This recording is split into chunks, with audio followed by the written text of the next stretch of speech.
শাহরাস্তিতে শিশু তসনুহা হত্যাকাণ্ড, চাচির ঘরে লুকোনো ছিল মৃত্যুর রহস্য। চাঁদপুরের শাহরাস্তি উপজেলার চিতোষী পূর্ব ইউনিয়নের পাঞ্চাইল পাটোয়ারি বাড়ি। গ্রামের সাধারণ এক সকাল। ঘর থেকে বের হয়ে খেলতে যায় ৩ বছরের শিশু তসনুহা তাবাসসুম। হাসি খুশি মেয়েটি আর ফিরে আসেনি কোলে। শুরু হয় খোঁজাখুঁজি। পুকুর, বাগান, ঝোপঝাড়। গ্রামবাসী দিনভর তন্ন করে খুঁজলেও শিশুটির দেখা মিলল না। সেদিন রাত কাটল উৎকণ্ঠায়। পরদিন বৃহস্পতিবার গভীর রাতে হঠাৎ বাড়ির পেছনের পুকুরে ভেসে ওঠে একটি বস্তা। গ্রামবাসী এগিয়ে যায়, পুলিশ আসে। বস্তার ভেতরে পাওয়া গেল ছোট্ট তসনুহার নিথর দেহ। চারপাশে নেমে আসে শোকের ছায়া। পুলিশ যখন তল্লাশি চালায় তখন নজরে আসে রিপন পাটোয়ারির ঘর। কাঠমিস্ত্রি রিপনের সংসারে আগে থেকেই নানা অভিযোগের কথা শুনে আসছিলেন স্থানীয়রা। ঘরে পাওয়া যায় রক্তের দাগ। রিপনের স্ত্রী সাথী আক্তারকে প্রশ্ন করা হলে এক পর্যায়ে ভেঙে পড়েন তিনি, স্বীকার করেন হত্যার কথা। সাথীর ভাষ্য, রান্নার সময় গরম ভাতের মার পড়ে যায় তসনুহার গায়ে। ব্যথায় চিৎকার করলে তিনি গলা টিপে হত্যা করেন। প্রথমে মরদেহ লুকিয়ে রাখেন আলমারিতে, পরে কম্বল মুড়ে বস্তায় ভরে সিলিংয়ে তোলেন। দুর্গন্ধ ছড়িয়ে পড়লে কৌশলে নামিয়ে এনে পুকুরে ফেলে দেন। কিন্তু এটিই শেষ ব্যাখ্যা নয়। তদন্তে উঠে আসে আরও একটি কারণ। কয়েকদিন আগে শাশুড়ি বাড়ির এক ঘরে চুরি করতে গিয়ে হাতে নাতে ধরা পড়েছিলেন সাথী। সেই অপমানের ক্ষোভও এই হত্যার পেছনে কাজ করেছে।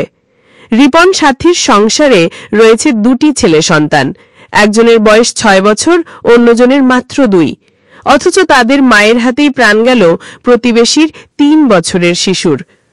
এলাকা জুড়ে আগে থেকেই সাথীর বিরুদ্ধে চুরির অভিযোগ থাকলেও এবার সবাই স্তব্ধ হয়ে গেছে তার নৃশংসতায়। শিশুটির দাদা ইসহাক পাটোয়ারি ভাঙা কণ্ঠে বলে, আমরা সুস্থ বিচার চাই। যে আর নাতিনকে মারছি, তিনি তার হাসি চাই। তার সুস্থ বিচার চাই। আদালতে দেখুন আর নাতিনের বিচার করে। আর নাতিনদের হাত দিচ্ছি, গলা তাড়া দিয়ে মারছি। আমি হেতির হাসির গলা, হাসির রশিদের গলা চাই। তবে স্থানীয় ইউপি সদস্য আমিনুল ইসলাম বলেন, মতো সালের এত খারাপ অবস্থা নাই। পরে দিয়ে আমি আরো ভালো করে দেখলাম। দেখার পর দেখলাম যে ডেক্সির কাছায় এবং আশেপাশে সব জায়গায় মানে দাগ দেখা যাইতেছে এবং রক্ত প্রায় আর মনে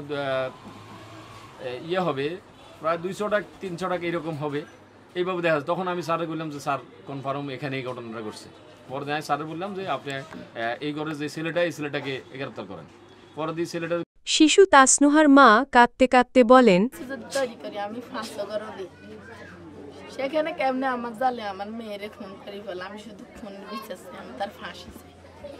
শাহরাস্তি মডেল থানার ওসি মোহাম্মদ আবুল বাশার জানান, তদারকিতে আমরা ঘটনাস্থলে গিয়ে লোকজনকে জিজ্ঞাসাবাদ করি, কিছু ক্লু পাই। তারপরে ভিকটিমের চাচি জিজ্ঞাসাবাদ করি, সাথী আক্তারকে জিজ্ঞাসাবাদ করি। সাথী আক্তার অপরাধ স্বীকার করে যে 3 তারিখে অসংখ্য তার বা ভিকটিমের শরীরে ভাতের মার পড়ে।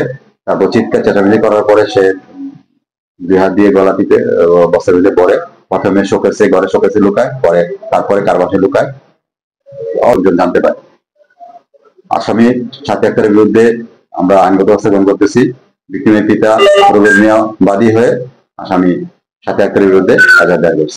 একটি শিশুর অকাল মৃত্যু শুধু একটি পরিবারের ট্র্যাজেডি নয়, পুরো সমাজের জন্য এক অন্ধকার বার্তা। বিশেষজ্ঞদের মতে পারিবারিক কলহ, ক্ষোভ আর নৈতিকতার অভাব মিলেই এমন ভয়ঙ্কর ঘটনা ঘটে। সামাজিক বন্ধন দুর্বল হলে অপরাধের পথ সহজ হয়ে যায়। শিশু তাসনুহার হাসি হারিয়ে গেছে পুকুরের পানিতে, কিন্তু তার মৃত্যু প্রশ্ন রেখে গেছে, একটি শিশুর জীবন এত সহজে কেড়ে নেওয়া সম্ভব হলো কেন?